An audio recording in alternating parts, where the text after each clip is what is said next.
ಸರ್ಕಾರ ಅಲ್ಲಿ ಪೊಲೀಸ್ ಬೇಡವೇ ಬೇಡ.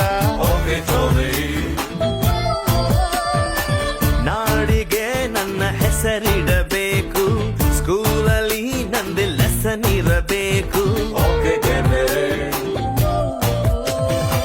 ಕನ್ನಡ ಸಿನಿಮಾ ತೆಗೆಯೋಣ್ವಾ, ಹೀರೋ ಡೇಟು ಹಿಡಿಯೋಣ. ಹೀರೋ ನಮಗೆ ಯಾಕೆ